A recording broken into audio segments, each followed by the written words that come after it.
Bom dia, meu nome é Bianca e eu vou apresentar hoje a ISO 33000, que é uma série de avaliação de processos, né? A norma padrão. Vou falar um pouquinho de o que é essa norma.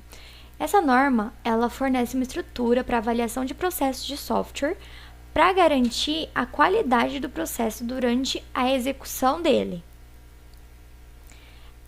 A qualidade do processo ela não pode ser inserida no fim do processo de desenvolvimento. Eu não posso falar assim, acabei meu projeto, agora eu vou pôr qualidade nele. Isso não pode acontecer. Então, por isso deve haver um acompanhamento durante o desenvolvimento e deve ser um objetivo contínuo do processo ter qualidade. Então, o foco dessa ISO é na melhoria do processo. Ela apresenta uma estrutura para a realização de avaliações de processo em organizações.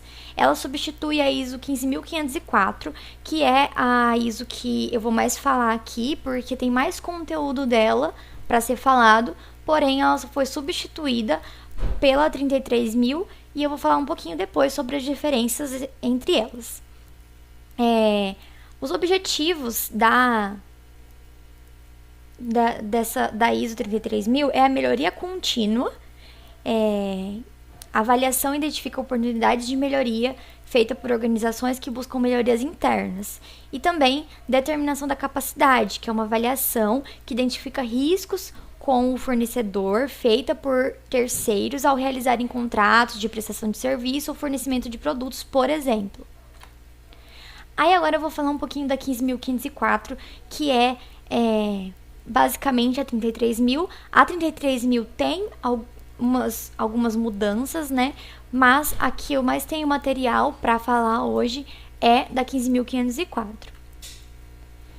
Ela surgiu a partir do projeto SPICE em 1993 e surgiu pela necessidade de normatizar a avaliação de processos de software. Então, esse projeto SPICE era voltado para processos de software. O projeto se tornou uma norma em 2003 com algumas alterações, porque eles viram que seria necessário para outros processos também, não só processos de software. Então, eles criaram essa norma, né, para dar suporte, né, à melhoria de processos e inseriram nessa norma uma parte que é uma parte de aplicação em software. Então, em vez de fazer o processo todo, o projeto todo, né, a ISO completa sobre processos de software, eles simplesmente generalizaram a ISO e colocaram uma parte, que é o capítulo 5, para ser mais específica, sobre os processos, sobre uma aplicação para software. Então, ele era para ser específico de software, mas acabou sendo mais geral. E o capítulo 5 ficou específico com um exemplo de implementação em software. Foi estruturado em 5 partes inicialmente e a parte 5 é a parte que se chama um exemplo de modelo de avaliação de processos de ciclo de vida de software. Atualmente é uma norma genérica e não é somente para desenvolvimento de software. Aí que a gente tem as 5 partes da ISO 15504. A primeira parte é conceitos e vocabulário. A segunda parte é executando uma avaliação. Terceira parte, orientação para execução de uma avaliação. A quarta parte é orientação para a utilização dos resultados da avaliação. E a parte 5 é um exemplo de modelo de avaliação de processos, que é a parte que a gente vai focar mais aqui, pelo nosso curso ser, né, mais voltado para essa área. Então, a gente vai focar aqui nesse exemplo de modelo de software. Acho que eu esqueci uma palavra. Enfim. E aqui a gente tem as partes também dispostas na figura, que mostram a estrutura da ISO 15504. Na parte 1 a gente tem os conceitos e vocabulários. Aí temos a parte 2 e 4 ali, concomitantes. E a 3 e a 5 embaixo, logo abaixo da estrutura do processo de avaliação. A ISIEC 15504, ela foca no aperfeiçoamento contínuo da qualidade, que é um requisito da norma 9001, mas a norma 9001 ela não mostra o caminho para conseguir esse aperfeiçoamento. Então, a ISO 15504 vem como um caminho para conseguir esse aperfeiçoamento dos processos. A ISO 9003 servia para a indústria de software também, antes do surgimento da 15504, mas ela não abrangia níveis de capacidade, de melhoria contínua, então, por falta de opções, né, utilizava-se a 9000-3, né. Então, o SPICE foi criado como referência para a indústria de software, para que elas melhorem seus processos utilizando de complemento da 9000-3. Então, ela continuou sendo usada, mas como complemento tinha para dar mais apoio ao 15504 agora. A ISO 15504, ela organiza e classifica as melhores práticas em duas dimensões. A dimensão de processos, ela tem um conjunto de 5 categorias que eu vou falar, que são consideradas as fundamentais para boa prática da engenharia de software, e esses processos constituem um conjunto de métodos apresentados pela ISO 12207. Aí, a gente vem aqui para a parte da dimensão de capacidade, e ela permite uma avaliação detalhada dos processos executados por uma organização. E eu vou falar um pouquinho mais dela, vou destrinchar a seguir. Então, na dimensão de processos, a gente tem os 5 principais grandes processos alinhados com a 12.207. Então, de acordo com a 12.207, o primeiro deles é essa relação de cliente-fornecedor, que tem essa sigla CUS, né? E aí a gente tem a CUS 1, 2, 3, 4 e 5. Cada processo, ele tem mais 5... cada uma das 5 categorias, ela tem objetivos, entradas e saídas. Então, aqui na primeira, CUS 1, a gente tem a aquisição de software. Ela tem o propósito de obter um produto ou serviço que satisfaça as necessidades do cliente. E a saída dela esperada é um contrato que expresse claramente as expectativas e responsabilidades naquele projeto acordado, né? Aí a segunda aqui, que a gente tem CUS 2, gerenciamento das necessidades do cliente. E aí, como propósito, a gente coloca que seria gerenciar a mudança nos requisitos, estabelecer uma base de requisitos, gerenciar as mudanças sobre essa base. Então, as saídas esperadas seriam canais de comunicação clara com o cliente, requisitos com base para projeto, um mecanismo de monitoramento de mudanças de requisito, um mecanismo que garanta ao cliente fácil acesso aos status de suas solicitações que ele pode fazer. E a CUS 3, que é a de fornecimento de software, a gente tem como propósito empacotar e entregar, instalando, né, o sistema na empresa.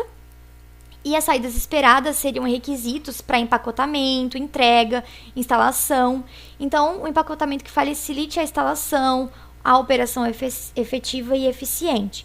A gente tem mais essa parte da entrega nessa CUS 3 de fornecimento de software.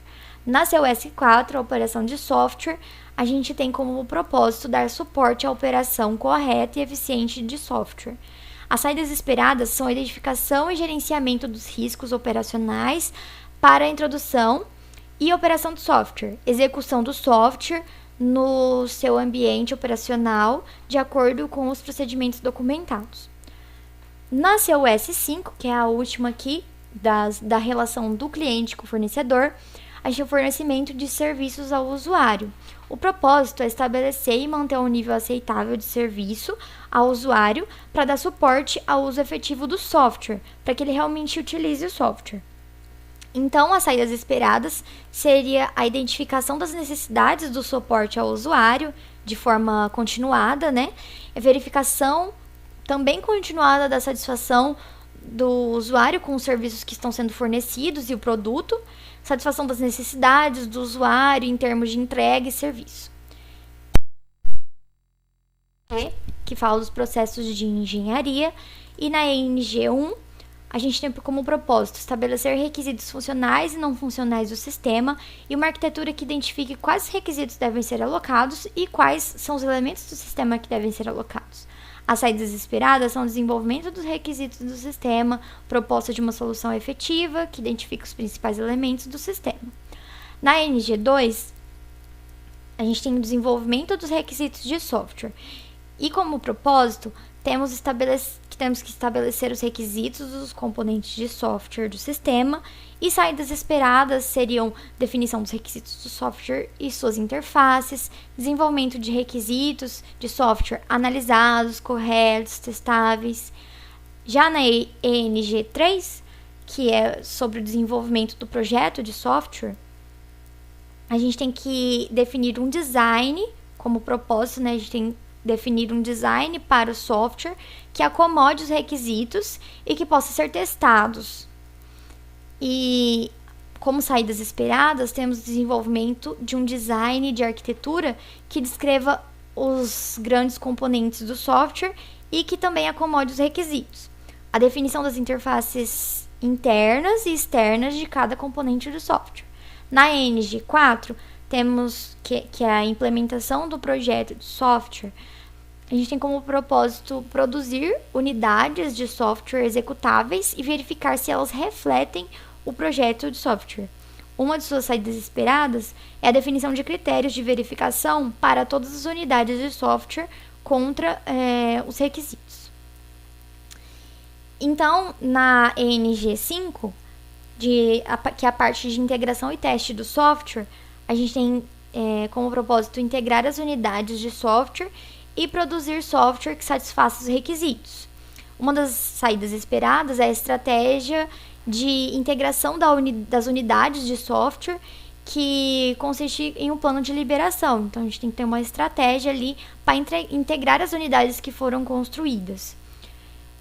Na NG6, como propósito, a gente tem que deve ser integrados os componentes de software com os outros componentes, como operações manuais ou de hardware. Então, se a pessoa tem alguma parte manual ali que ela vai realizar, né, juntamente com o software que vai rodar, isso deve ser integrado.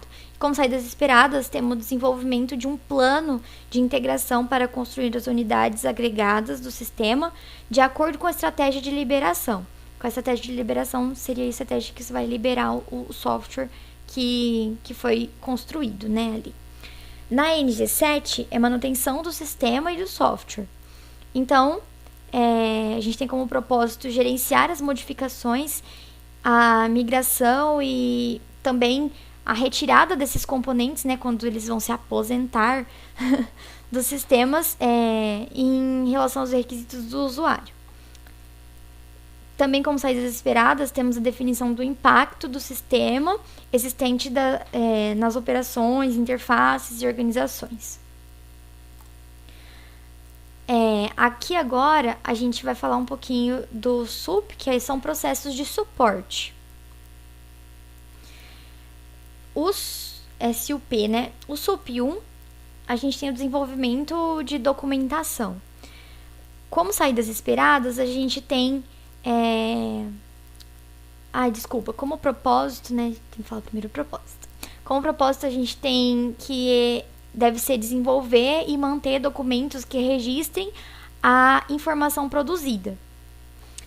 Aí eu vou falar logo dos propósitos, né, do SUP2, que é sobre o gerenciamento de configuração, que é estabelecer e manter a integridade de todos os produtos do trabalho.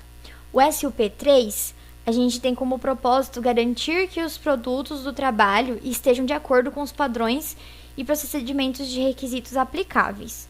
Aí eu vou falar aqui sobre uma das saídas esperadas, né, para o SUP3, é identificação, planejamento e cronograma de atividades de garantia de qualidade nas atividades do processo ou projeto.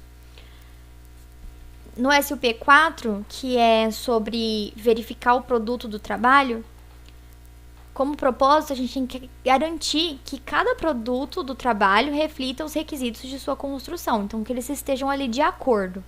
As saídas esperadas seria a identificação de critérios para verificação de todos os produtos do trabalho requeridos. Então, a gente tem que ter critérios para analisar se o que foi requerido e o que foi construído vai ter conformidade ali. No SUP5, como propósito, a gente tem que garantir que os requisitos especificados para o uso pretendido do produto do trabalho sejam efetivados. Então, como saídas esperadas, a gente tem que identificar os critérios para avaliação. Então, definir esses critérios de avaliação se o produto está de acordo ali também. No SUP6 da revisão conjunta, né? Para manter, como propósito de manter o entendimento comum do cliente, com o cliente e o progresso do produto que está sendo desenvolvido. Desculpa. Como saídas esperadas, seria a avaliação dos status dos produtos através de revisões conjuntas, planejamento de cronograma de revisões também conjuntas. E no SUP3, que fala sobre a realização de auditorias, como propósito, a gente tem confirmar de forma independente que os produtos e processos estão de acordo com os requisitos específicos definidos. Então, como saídas esperadas, a gente tem, por exemplo, a avaliação e adequação do produto aos requisitos. Planos de contrato, arranjo e condução de auditorias independentes. Aí agora a gente tem o MAN, que também é um dos grandes processos alinhados a 12.207, e falando que ele é relacionado aos processos de gerência, né? O MAN 1, que fala sobre o gerenciamento do projeto, tem como propósito definir os processos necessários para estabelecer, coordenar e gerenciar um projeto e seus recursos. Como saídas esperadas do MAN 1, a gente tem a definição do escopo de trabalho do projeto, por exemplo. No MAN 2, a gente tem como propósito gerenciar a qualidade dos produtos e processos do projeto de forma para que satisfaça o cliente. Aí, como saídas esperadas, a gente tem o estabelecimento de metas de qualidade baseadas nos requisitos de qualidade do cliente para que tenha vários checkpoints durante o desenvolvimento do projeto. Então, no MAN 3, a gente tem como propósito identificar e reduzir continuamente os riscos do projeto. E isso é um grande processo de gerência, né? Como saídas esperadas, a gente tem a determinação do escopo do gerenciamento de riscos, que é muito importante num projeto.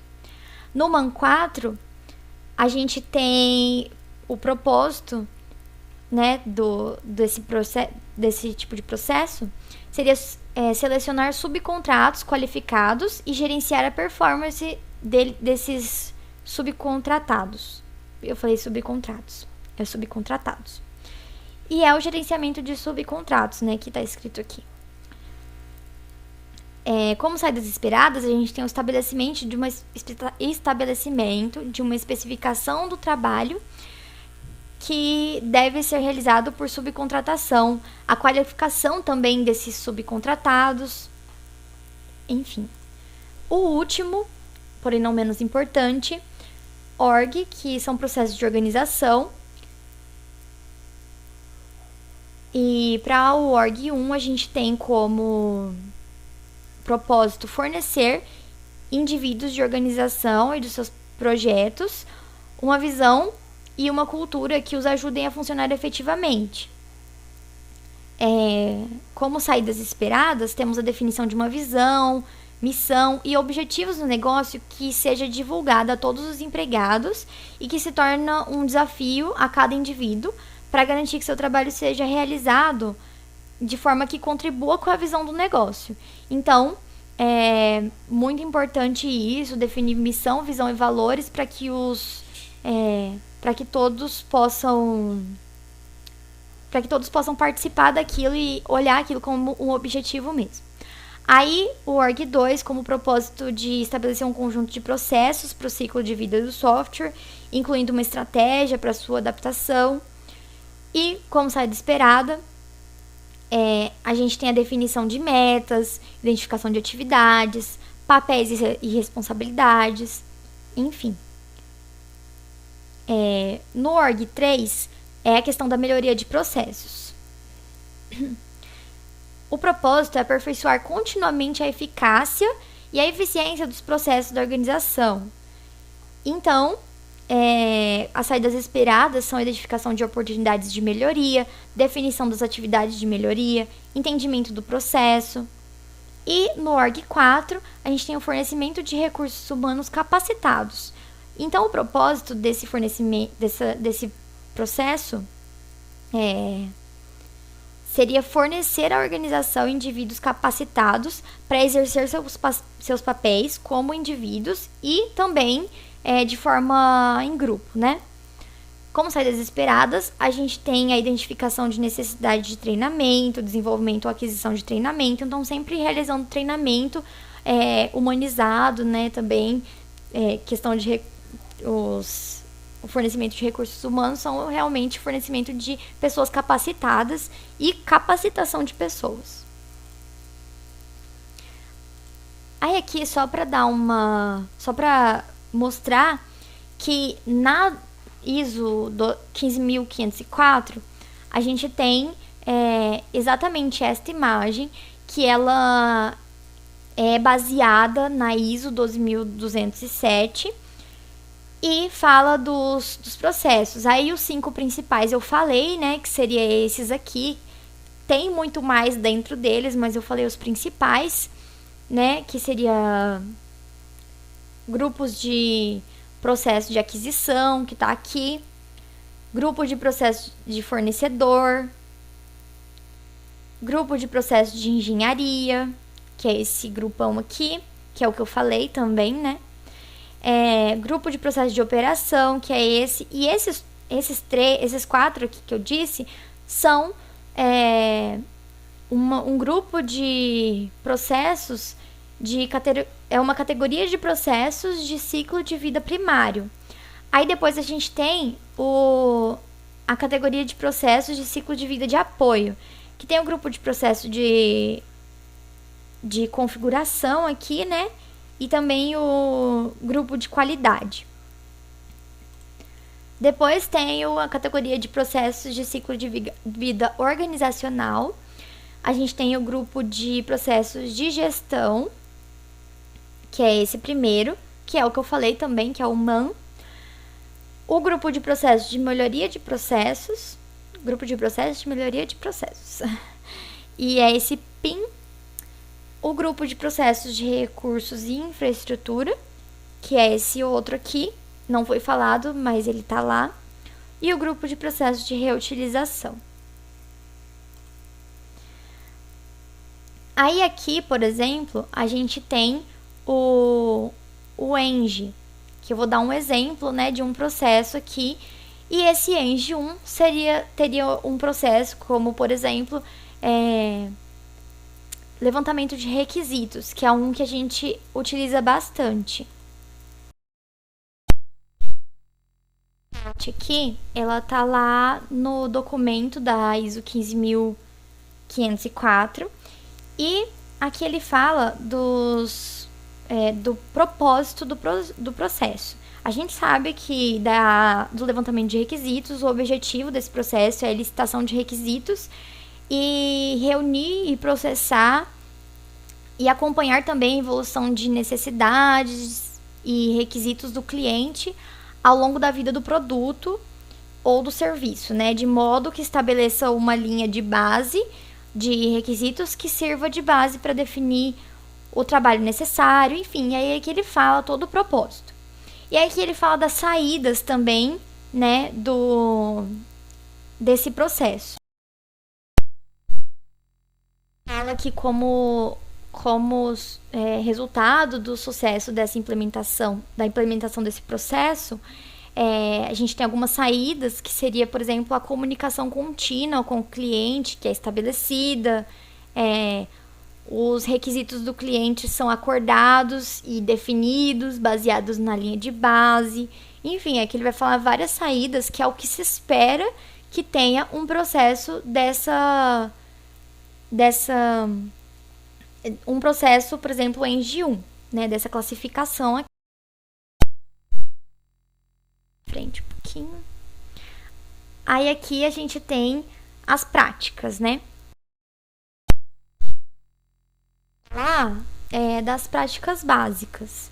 As práticas básicas, por exemplo, essa primeira aqui é obter os requisitos e solicitações do cliente, obter também e definir os requisitos e solicitações por meio das solicitações diretas e entrada do cliente, do usuário, enfim, aí ele vai falar também várias práticas que devem ser utilizadas aqui em processos dessa dimensão.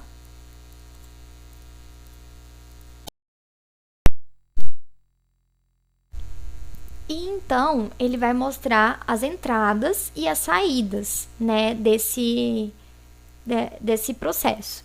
E aí a gente vai prestar atenção aqui que no documento ele mostra por exemplo, aqui seria os requisitos do cliente, né?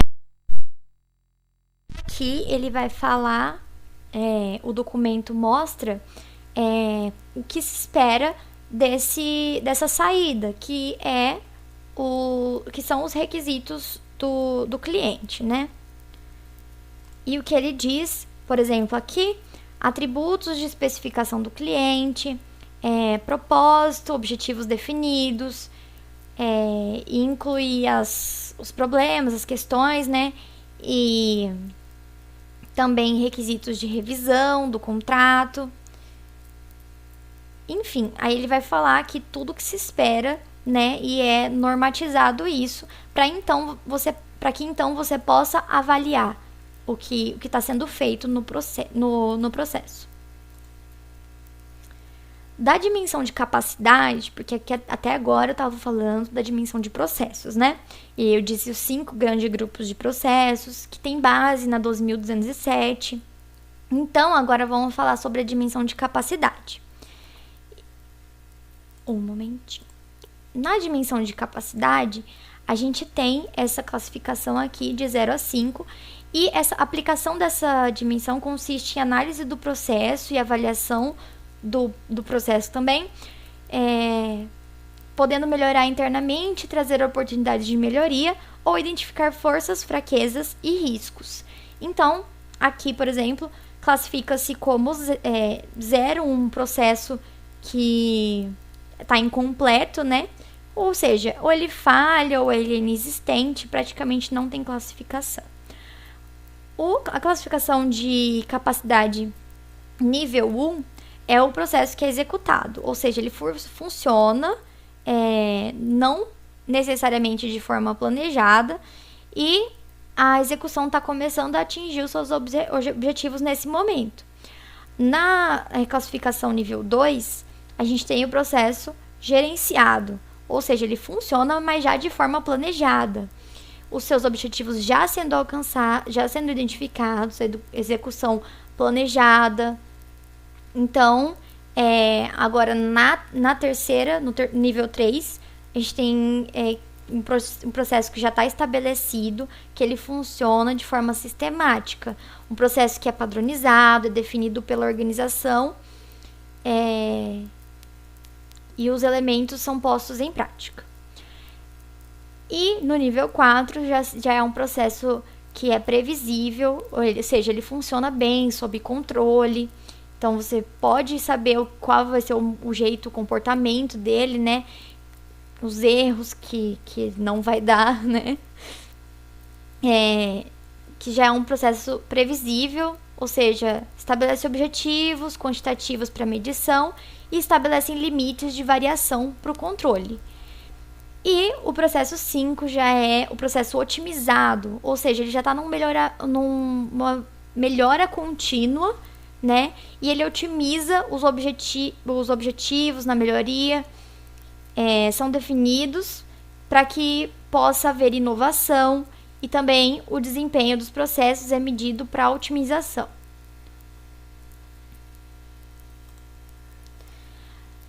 O nível 0, como eu disse, vou falar de cada um, o nível 0 é o incompleto. Ele apresenta falhas, em geral, nos objetivos de um processo, ou até mesmo a ausência de objetivos, não tem saídas, quando o processo não é implementado ou falha em atingir seus objetivos. Já aqui no nível 1, a gente tem um processo realizado, o propósito dele é alcançado, mas não necessariamente de forma planejada ou que seja desejada. No nível 2, a gente tem um processo gerenciado, o processo já é realizado, anteriormente ele era descrito de forma que ele não executava da forma que era planejada, e agora no nível 2 ele já é planejado, já executa da forma que deveria ser, e seus produtos de trabalho são adequadamente estabelecidos, controlados e mantidos. Agora, o projeto estabelecido é o processo que tem gerenciamento descrito, que tem todo o gerenciamento descrito anteriormente, e agora é implementado no processo definido, que é capaz de alcançar o resultado do seu processo. A gerência é realizada de acordo com o processo que é estabelecido, e nesse nível a gente necessita de gerenciamento planejado e processo padronizado também. No nível 4, a gente tem um processo mais previsível, então agora a gente pode prever o comportamento dele, e ele também tem todas as características dos anteriores, né? E o projeto é realizado de forma consistente, dentro dos limites ali. Por que você fala que um processo é previsível? Porque você tem um limite de até onde ele pode ir, o que ele vai fazer, e aquilo já está sendo realizado. E está sendo realizado dentro daquele limite que foi definido. Então, ele é um processo previsível, porque você pode prever. Medidas de performance são coletadas detalhadamente. No nível 5, já é uma otimização do processo, e ele tem todas as características anteriores, e também é um processo otimizado, que visa atender até mesmo necessidades futuras. Ele visa prever também as necessidades futuras e já ir otimizando, inovando. Aí, como eu falei das duas dimensões, a gente tem aqui a dimensão de capacidade, que é a que eu falei dos níveis, né? E também temos a dimensão de processo. Essa dimensão de capacidade é definida pela ISO 15504, e ela tem seus atributos aqui, que eu vou falar posteriormente. Então, cada nível tem atributos que eu posso classificá-los. Eu posso dar como se fosse uma porcentagem de quanto eles foram atingidos, né? E aqui, na questão da dimensão de processos, ela é definida pela ISO 2207, como eu já falei, e ela tem que é de onde vem o processo, que é de onde vem o modelo de processo de referência, e a gente tem essa dimensão de processos aqui com todos os processos organizacionais, de suporte, primários e etc. Então, como eu disse, os atributos dos níveis de capacidade, que é esses que eu mostrei, aqui, que eu vou falar sobre eles, esses atributos, eles têm avaliação dos níveis de capacidade, e eles fazem a avaliação, né, dos níveis de capacidade, e a gente pode pôr valores para eles. O N seria o não atingido, ou seja, o atributo não foi atingido. Ele foi, por exemplo, de 0 a 15% atingido. O P seria o atingido parcialmente. Então, ele foi de 15% a 50% atingido ali. O L seria o atingido, quando vai de 50% até 85%. E ele foi atingido em sua maioria. Tipo assim, amplamente atingido, não foi 100%, mas está ali na aceitação. E o F, quando ele foi totalmente atingido, 100%. Então, o nível 0, ele não tem atributos, né? Porque ele praticamente não é realizado, ele não é realizado, né? Ele tem muitas falhas, não é executado, então ele não tem atributos. O nível 1, a gente tem o PA1,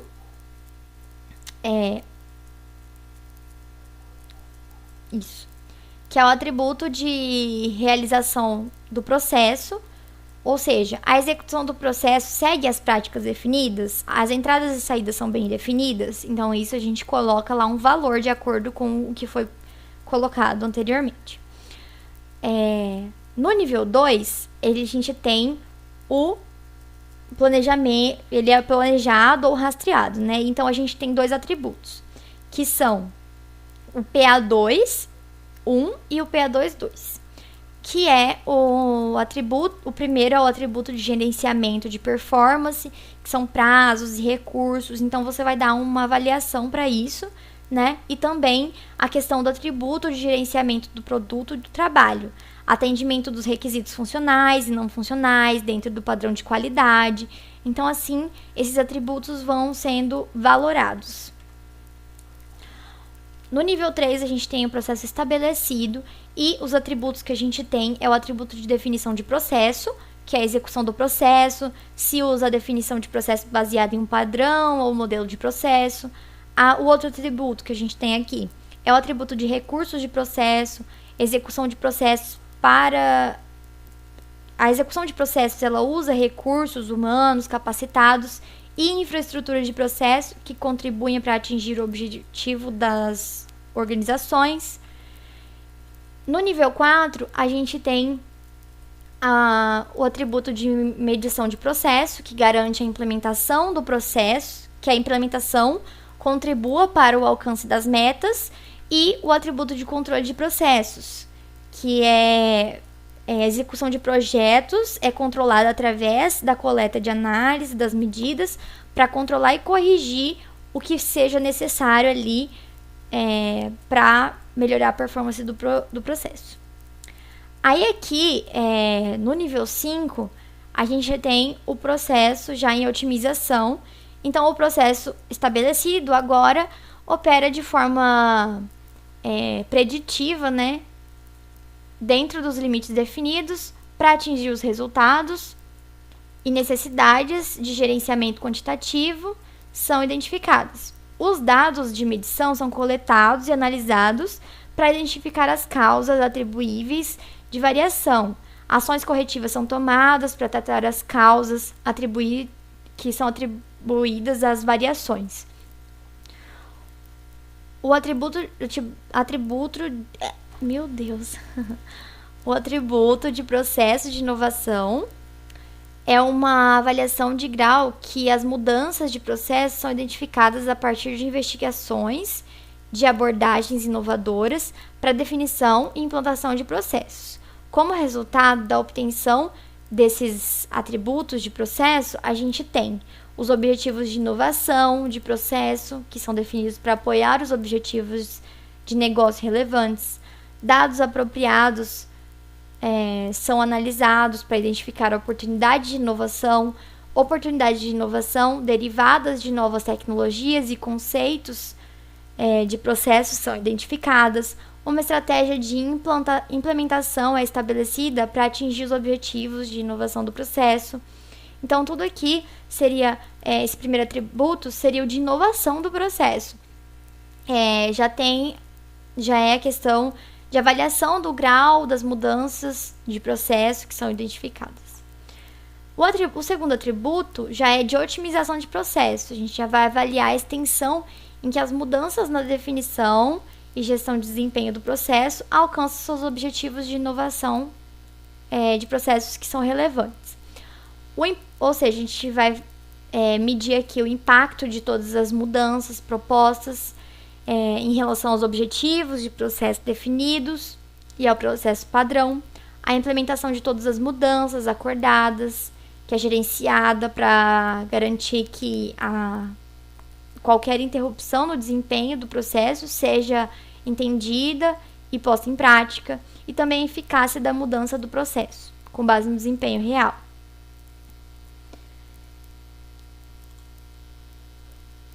Então, são 3 elementos básicos para realizar a avaliação, né, do processo, que é o intuito de toda essa ISO, é você realizar a avaliação para agregar qualidade. Os processos devem ser verificados, né, por um avaliador competente, segundo os requisitos previstos na norma. A gente tem que ter uma escala de medida que deve ter como referência um modelo de avaliação de processo compatível e também um método de medição, que deve ser realizado seguindo um processo compatível. Aí agora eu vou falar um pouco da ISO 33000, que foi um pouco do que eu achei, né, sobre...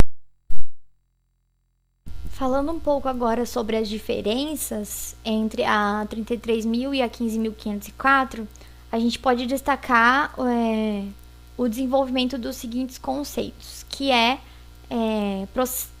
processos de construção e integração, que é um novo conceito que é abstrato, que define a imagem, tema subjacente ou tema a ser medido, utilizando avaliações de processo. É uma estrutura de medição de processo que lida com conceitos teóricos, como características de qualidade de processo e atributos de processo. A gente também tem o método de agregação, que é um método que combina conjunto de valores de medição para criar um valor composto. Também a gente tem elementos do processo de classificação, que são os atributos do processo devem ser qualificados, deve ser definida uma escala de medição, deve ser identificado um método de medição que atribua objetivamente um valor a cada atributo do processo. Então, não é mais aquela faixa de valores, né? E ele também usa o modelo de processo de referência, que é da ISO 2207. O modelo é composto de um conjunto de definições de processo, como eu mostrei.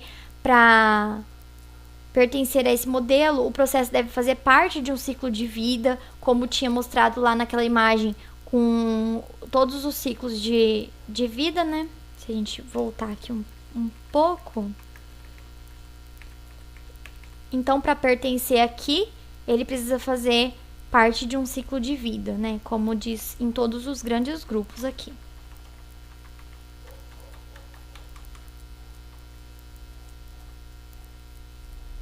Então, o modelo deve descrever as relações entre os processos também, e cada definição desses processos deve conter a declaração da finalidade do processo, descrevendo em alto nível os objetivos gerais, conjunto de resultados que atestam o sucesso em realização, e é isso.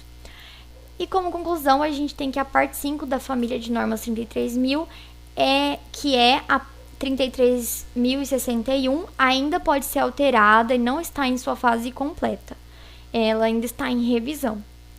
A norma toda em si ainda não possui muito material disponível, porque ela ainda é muito recente. Então, a gente não tem muita coisa disponível ainda, porque, como a gente pode ver aqui, a 33.061 foi lançada em 2021, ou seja, esse ano, ainda está muito nova, muito recente. Então, não tem muito material, mas eu tentei juntar o que eu consegui aqui. Então, para a gente ver como ficou essa estrutura, vou mostrar aqui a 15.504, a parte 5, né, dessa norma, foi em 2016, foi revisada, né, de 2012, e essa ainda foi revisada por essa de 2021, que eu não tive acesso ainda. Então, a que eu estou utilizando aqui para fazer esse seminário é de 2012. Também aqui, a parte 1, né, eu falei lá da parte 5, agora eu vou falar das outras.